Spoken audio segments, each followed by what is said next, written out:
partir pour laisser le chagrin et l'adversité derrière nous.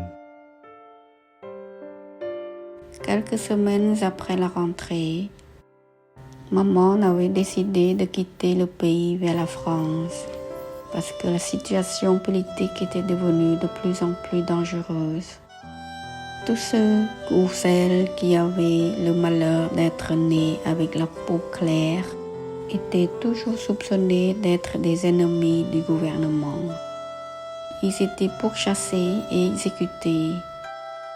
Maman avait changé de prénom à son arrivée à Phnom Penh, de Wood à Mom, pour faire plus cambodgienne.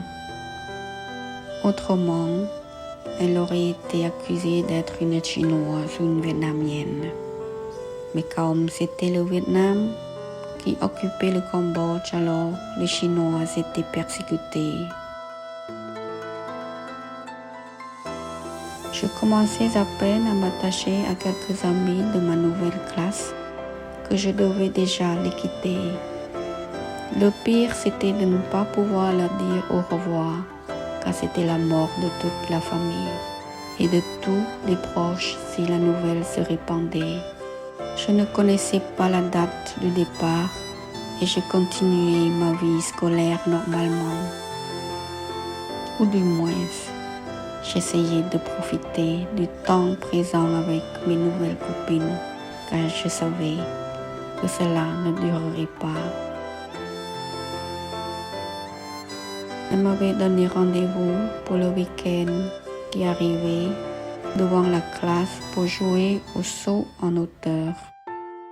C'était un défi, car elle savait très bien que j'étais nulle à ça. Sachant que j'allais perdre, j'avais accepté ce défi pour leur faire plaisir, car elle voulait tellement me gagner. Et j'aurais été très heureuse de pouvoir leur rendre leur fierté. Je voulais simplement passer de bons moments avec elle, mais cela ne s'était pas passé comme prévu, car le soir même, maman m'avait annoncé le départ. Je pensais soudain aux filles avec qui je venais d'accepter le rendez-vous. Je me suis dit qu'elles allaient croire que je leur mentais. Le lendemain matin, nous sommes partis séparément pour aller prendre le train pour Pho Sát. Mes frères et sœurs partaient à la gare en vélo. Moi, j'étais avec maman sur un pouce-pouce. En passant devant mon école, j'avais un pincement au cœur à la pensée de ne plus jamais y revenir. La cour était vide. J'essayais de regarder de loin par la fenêtre de ma classe si je pouvais voir une des filles afin de leur dire au revoir. Mais c'était trop loin. Je regardais mon école s'éloigner avec regret.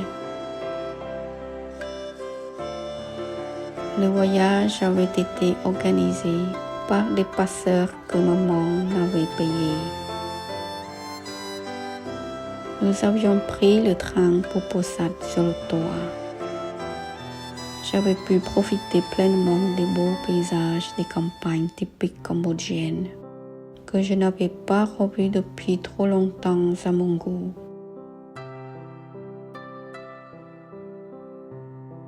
Arrivés à Pho Sát, nous avions eu juste le temps d'aller voir un peu la famille, que nous repartions déjà en camion pour une autre destination. De camion en camion et de ville en ville, je m'efforçais de dormir le plus possible pour oublier la route, car j'étais malade et je ne pouvais rien avaler, faute de vomir de suite après. D'aventure en aventure. Après 2 jours de voyage, nous arrivâmes au terminus où nous devions continuer la route à pied. C'était le matin. Le soleil commençait à chauffer.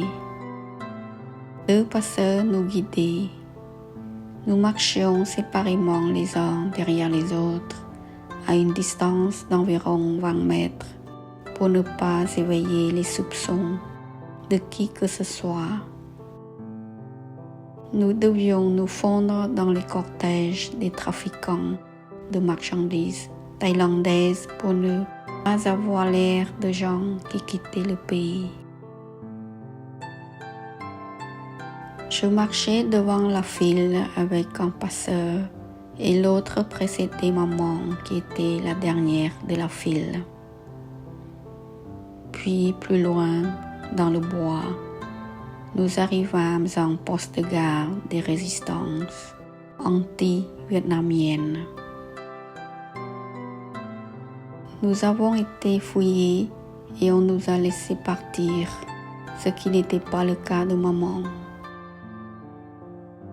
Un des gardes lui avait parlé vietnamien, espérant qu'elle lui répondrait, mais comme elle ne répondait pas, il l'avait accusée d'être une vietnamienne qui faisait semblant de ne pas avoir compris ce qu'il lui avait dit.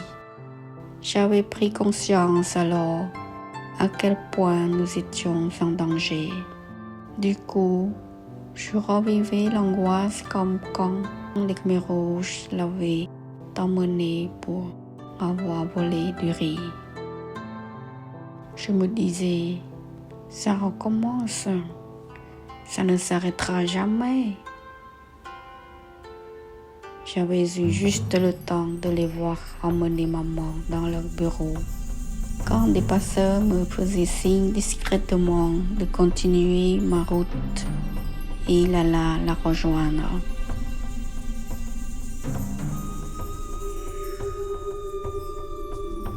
Je continuais poussé par l'instinct de survie et surtout pour ne pas poser davantage de problèmes à maman. Dans un état second, je marchais lentement, tête baissée, en pensant à ce qui pouvait arriver à maman. Puis, je fus attrapé par mes frères et sœurs, mais nous fîmes semblant de ne pas nous connaître et continuâmes à marcher les uns derrière les autres. Bientôt, nous fûmes seuls, car les autres nous avaient tous dépassés. Et comme nous étions hors de vue des gardes et que nous ne voyions toujours pas maman arriver, l'autre passeur nous dit de nous arrêter pour l'attendre. Nous nous assîmes silencieusement. La pression était telle que personne ne parlait. Je voyais de l'inquiétude dans les yeux de mes frères et sœurs. Il n'y avait rien à dire, si ce n'était d'attendre.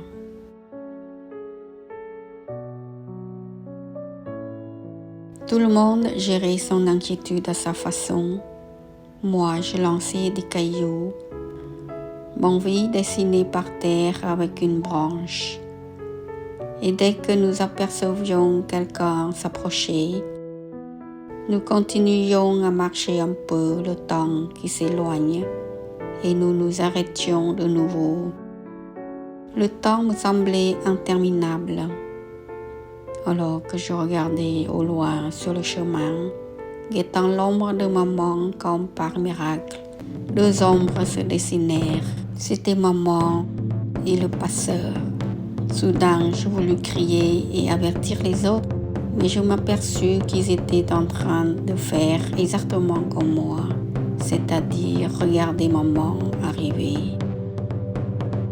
Nous avançâmes tous ensemble vers elle, mais elle nous fit signe de partir. Je n'étais pas encore remise du stress et je continuais déjà la route en ayant toujours la peur au ventre de perdre maman. Puis, j'avais faim et j'avais soif, mais nous n'avions rien à manger ni à boire. Mes jambes devenaient de plus en plus lourdes. Heureusement, quand les passeurs qui avaient porté ma grand-mère étaient revenus pour me porter à mon tour. Et nous arrivâmes donc au premier camp, Nong Chan. Des bâtiments en feuilles de palmier et de bambou se dressaient devant nous. Une hutte près du chemin nous était réservée. Ces huttes ne m'étaient pas étrangères de par leur aspect. Jumelées les unes avec les autres, nous y séjournâmes une semaine pour faire croire que nous étions venus dans ce camp pour y rester. Mais tout était déjà planifié par les passeurs. Nous avions participé un peu à leur quotidien. C'était une vie assistée et sédentarisée. Une fois par mois, ils avaient droit à un cinéma en plein air. Ceux qui le voulaient trafiquaient de camp en camp avec des produits thaïlandais pour améliorer leur quotidien ou économiser pour rentrer au pays. D'autres, ne sachant pas quoi faire de la journée, buvaient de l'alcool de palme et battaient leurs femmes et leurs enfants. D'autres encore jouaient aux jeux d'argent sans savoir s'arrêter pour finir par s'endetter de jour en jour. Quant aux enfants, ils jouaient à la marelle ou aux lance-chaussures. Les murs mitoyens laissant des espaces entre les bambous nous étaient intimidants et il était difficile d'ignorer ce qui se passait de l'autre côté de la barrière. Encore heureux que nos voisins aient eu la bonne idée d'étendre une étoffe pour faire chambre.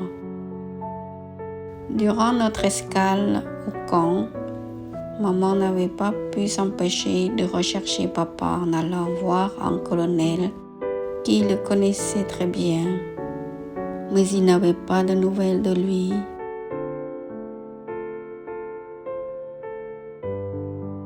De camp en camp. Enfin, le jour du départ arrivant, nous sortîmes l'un après l'autre de la hutte. Et comme d'habitude, chacun portait ses affaires. Il faut dire que nous n'avions pas grand-chose à part quelques changes nécessaires. Nous n'avions même pas besoin de porter de vivres, car ils étaient assurés par des petits revendeurs tout le long du trajet. Et en quelques heures de marche, nous arrivâmes à un autre camp appelé Chumrum Cha. La première chose que j'avais remarquée dans ce camp était la densité des habitants et ils étaient particulièrement actifs au niveau du commerce, ce qui était l'inverse de Chumrum Nong Chan. Nous nous y arrêtâmes quelques heures pour manger et pour laisser le temps aux passeurs de s'organiser.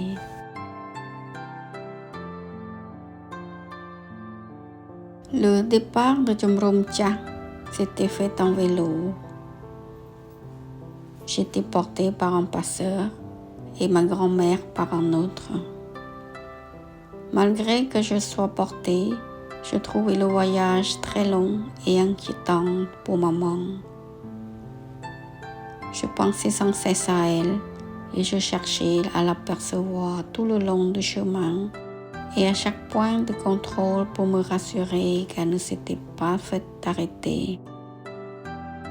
J'avais très mal aux fesses tellement les routes étaient mauvaises. Mais il fallait bien rester sur le vélo. De toute façon, j'avais appris à me taire et à être patiente.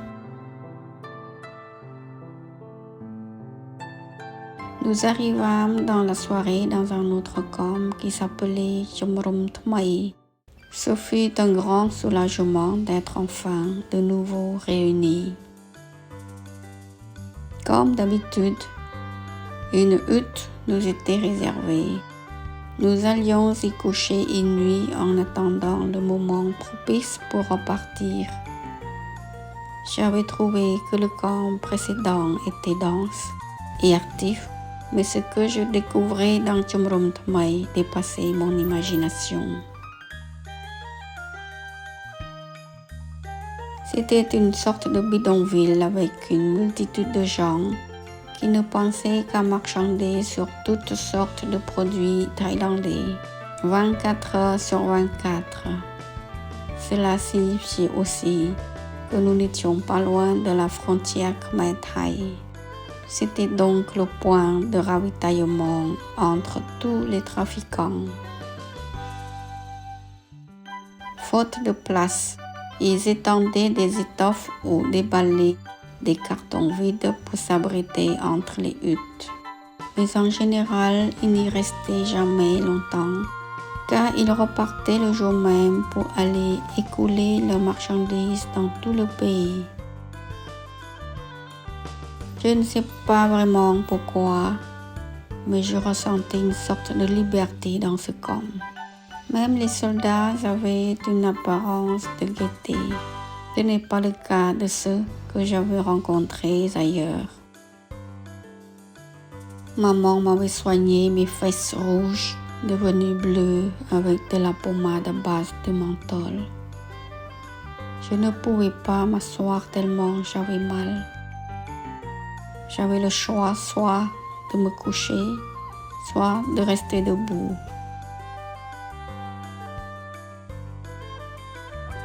Le prix de la liberté et l'espoir pour une vie meilleure. Le lendemain, le départ était imminent.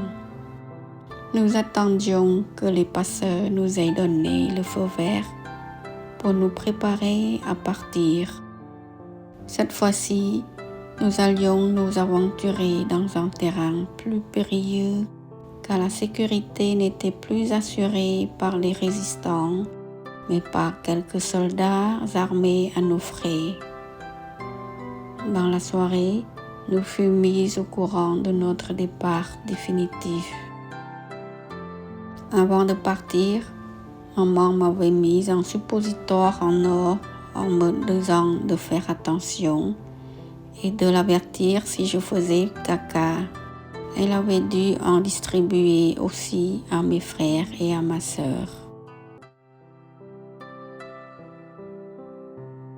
À ma grande surprise, nous n'étions pas seuls, car d'autres gens nous attendaient déjà à quelques kilomètres du camp.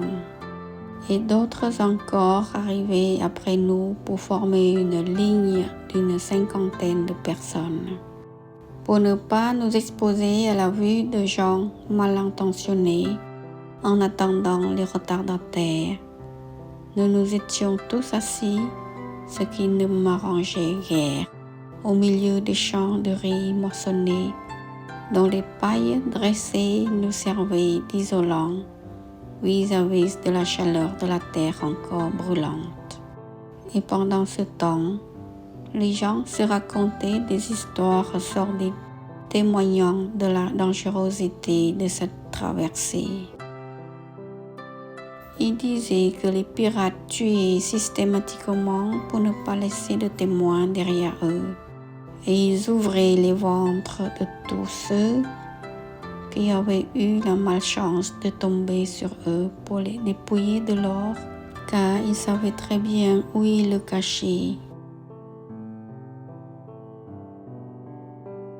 Entendant ces histoires morbides, j'étais horrifiée, mais je me résignais à l'idée de faire cette marche.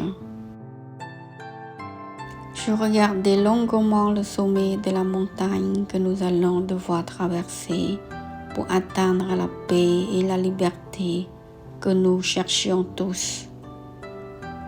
Je m'étais demandé ce que je pourrais ressentir si on m'ouvrait le ventre encore vivante. Et puis, je pensais à maman, à mes frères et sœurs, à grand-mère. Je n'arrivais pas à chasser ces mauvaises pensées de ma tête. Je m'étais dit que ce serait un gâchis si nous trouvions la mort aujourd'hui. Je regardais maman avec insistance, espérant qu'elle changerait d'avis et que nous retournerions au camp. Mais en vain. Le soleil était déjà couché quand nous commençâmes à partir. Je n'avais plus le temps de réfléchir. Alors, sous la lueur encore rougeâtre à l'horizon, je suivis les autres en priant discrètement et silencieusement Dieu qui m'avait tiré à maintes reprises des mauvais pas, de nous protéger cette fois encore des mauvaises rencontres. Des éclaireurs marchaient loin devant pour nous signaler les obstacles éventuels. Au milieu de cette immensité d'espaces de rizières moissonnées, s'élevait un long nuage de poussière que je respirais malgré moi, n'étant pas grande. Je n'entendais que des craquements de paille desséchée, écrasés par chaque pas des passants. Les piétinements de ces derniers laissaient les tiges de riz qui étaient, debout encore jusque-là, couchées dans de mauvais état, formant un chemin après le passage. Le ciel s'assombrissait rapidement pour laisser place au clair de lune qui nous servait d'éclairage naturel. La peur au ventre, je suivais les autres sans me poser de questions, car là encore, nous marchions séparément pour la survie de tout un chacun, en sachant qu'il faudrait renier toute personne s'il y avait des mauvaises rencontres. Mais j'étais quand même rassurée de savoir que maman me précédait, quelques personnes seulement nous séparant. Ma grand-mère était portée par 2 hommes dans un hamac pendu à un tronc de bambou.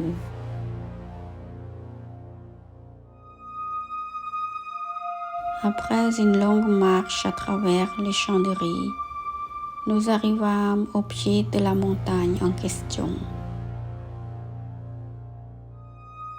Cette montagne, objet de tant de convoitises et qui me paraissait très loin en l'observant de la sortie du camp, se tenait là devant moi avec son infinie grandeur et je n'arrivais pas encore à en croire mes yeux.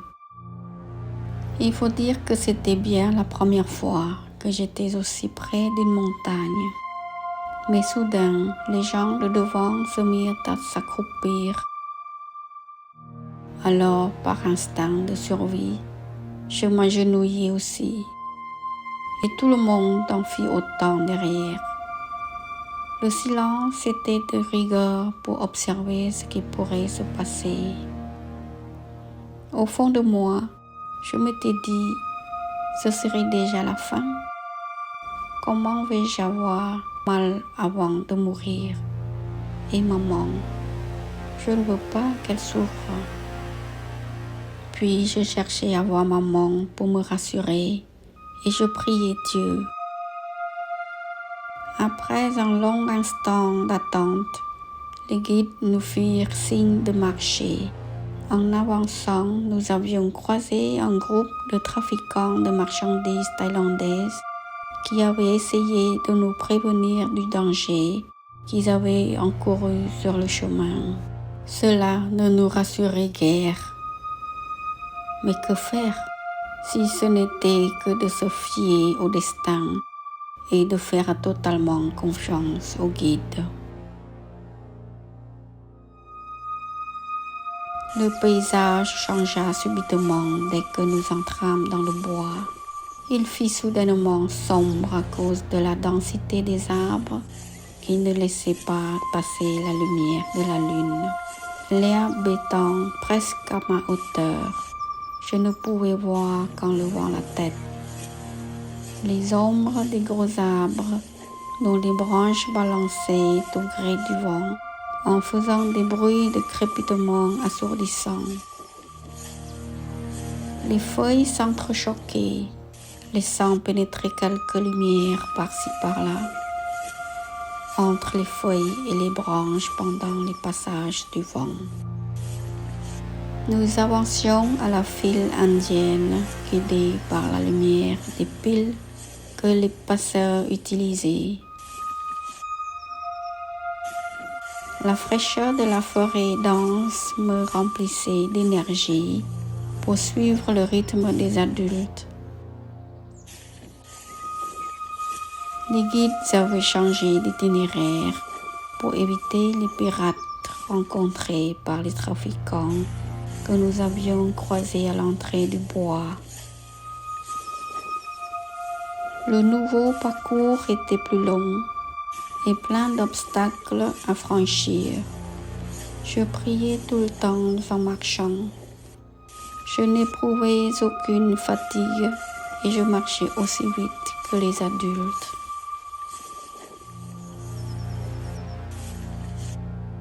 Les bruits des pas assourdissants m'empêchaient d'entendre autre chose que des frottements d'herbe écrasés sous les pieds et contre les corps.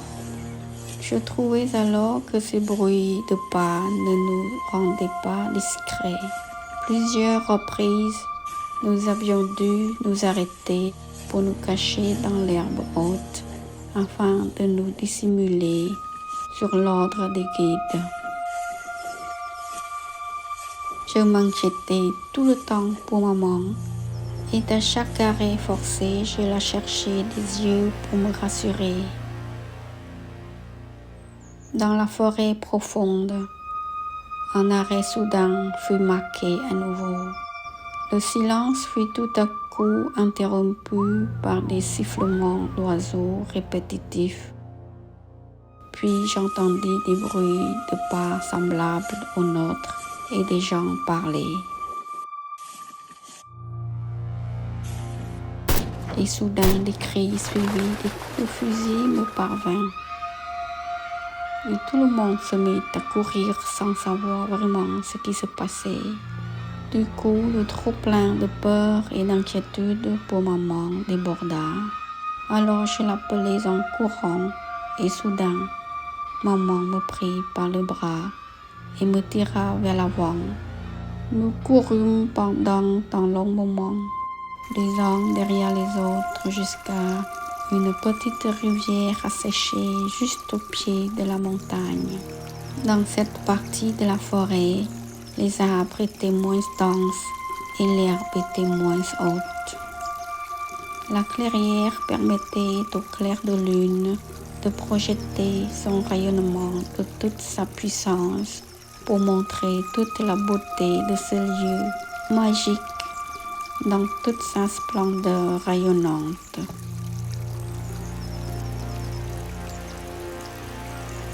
Je compris alors que la lumière était une des sources de vie et nous ne pouvions vivre sans elle.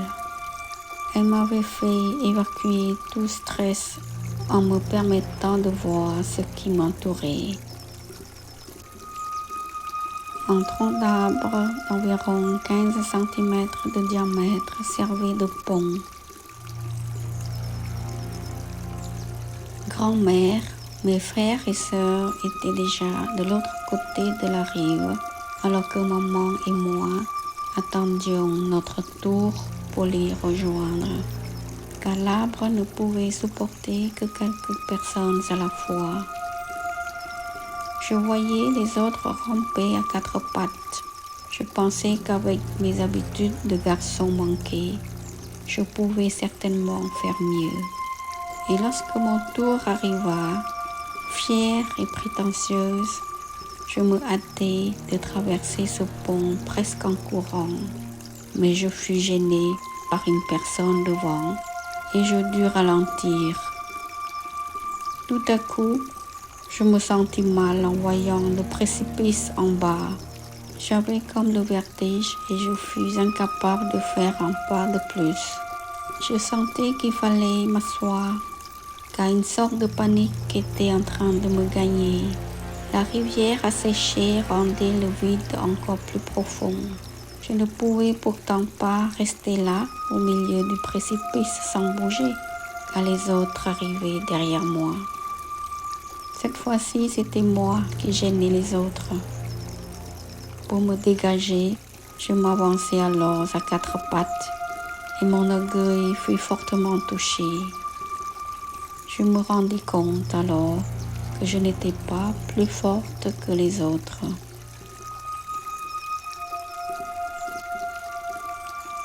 Et même dans ce moment de détresse, je me faisais du souci pour maman.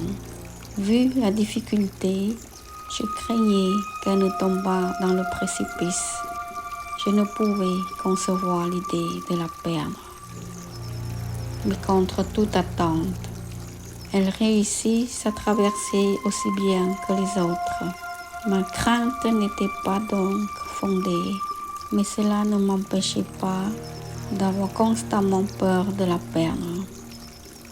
La marche continuait de suite après que tout le monde ait traversé le pont. Mais quelque chose me tracassait. Nous étions bien moins nombreux qu'au départ du camp. Où étaient passés les autres? Mais je ne trouvais pas de réponse à ma question, car tout le monde était trop préoccupé à marcher. Dans cette partie de la montagne, je ressentais nettement la montée dans mes jambes. Les gros arbres feuillus se raréfiaient pour laisser place aux petits arbres.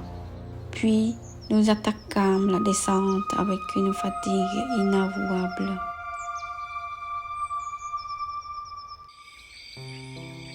Il devait être 3 heures du matin quand nous arrivâmes de l'autre côté de la montagne. Le camp était là, tout près, mais ne pouvant pas rentrer à cause de la garde et du double fil de fer barbelé qui sécurisait le camp. Nous restâmes à proximité en attendant que les soldats thaïlandais s'arrêtent de patrouiller. Ayant fini leur mission, les soldats khmers qui nous servaient de guides protecteurs étaient repartis. L'épuisement nous gagnait à cause du manque de sommeil. Tout le monde cherchait son coin pour dormir un peu durant ce repos. Mais cela n'empêchait pas quelques conversations que certaines personnes échangeaient. Et la question que je me posais depuis le point de la rivière s'éclaircit.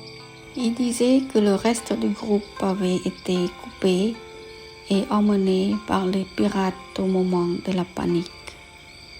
Je me suis dit alors que nous avions échappé belle et je n'osais pas imaginer ce qui allait arriver aux autres.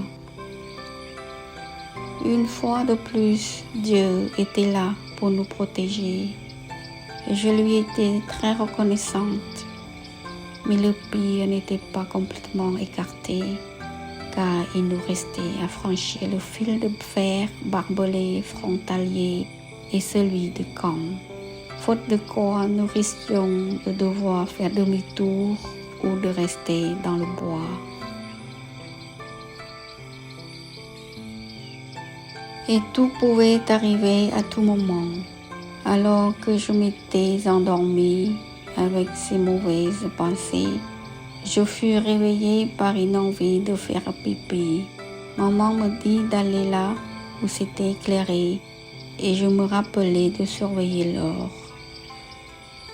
Mais l'envie de faire pipi se terminait par l'envie de faire caca. Je ne pouvais pas me retenir car le besoin était bien présent. Maman retrouva l'or et me le remit. Et à peine je m'étais rendormie que les passeurs vinrent réveiller tout le monde car le moment était venu pour rentrer dans le camp. Les patrouilleurs n'étant plus dans les parages, les passeurs soulevèrent les fils de fer pour nous faire passer un par un. Et famille par famille, nous fûmes dispersés dans des huttes qui apparemment étaient prévues pour nous héberger durant cette nuit. Pour la première fois depuis notre départ de Phnom Penh, je pouvais dormir sans me soucier de maman, car je sentais qu'il y avait de la paix dans ce camp. Le lendemain, nous repartîmes à nouveau dispersés dans tout le camp.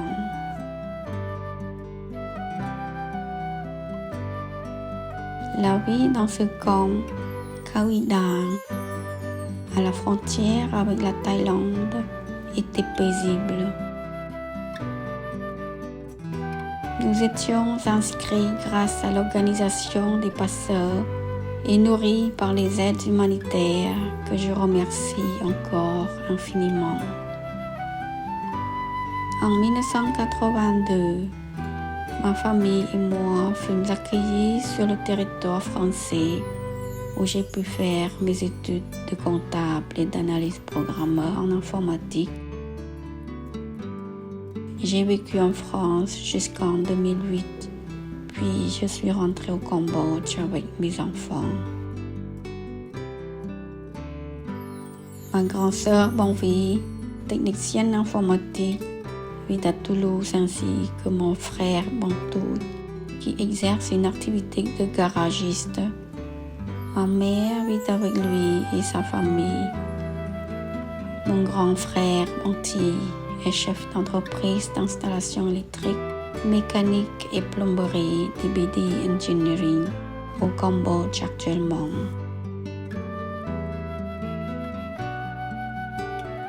Enfant libre. Tout est bien qui finit bien. Nous avons trouvé la liberté, la paix du travail et de nombreuses opportunités en France. Je peux constater que oui, nous étions enfin libres. Pourtant, ces événements ont laissé des traces dans nos corps, nos esprits, nos âmes.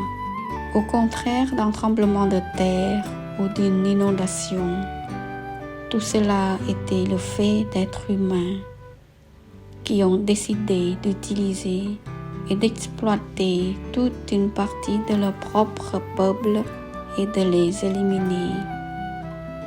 Des cauchemars me hantent encore aujourd'hui. Non, ce n'est pas oublié. Je vous invite à suivre en vidéo les témoignages des autres survivants du régime Khmer Rouge. Afin de faire entendre nos témoignages les uns après les autres, cliquez sur aimer, partager et s'abonner en bas de l'écran.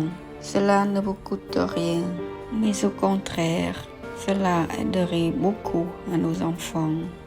J'appelle à témoin ceux qui ont vécu durant ces périodes. Ne laissez pas ce mal aux oubliettes, car le mal oublié est aussi dangereux que la braise oubliée. Il peut revenir dans la vie de nos enfants par faute de notre silence. Nous avons le devoir de faire connaître au monde entier ce qui s'est passé au Cambodge. Ne restez plus dans le silence.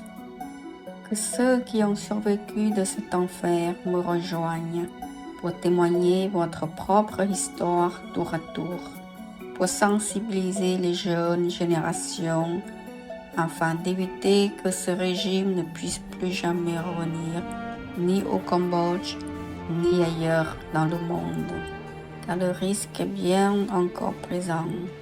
Contactez-moi au 06 71 37 94 72 par mail alinelacoste69@gmail.com. Il ne s'agit pas de politique. Grand merci à vous.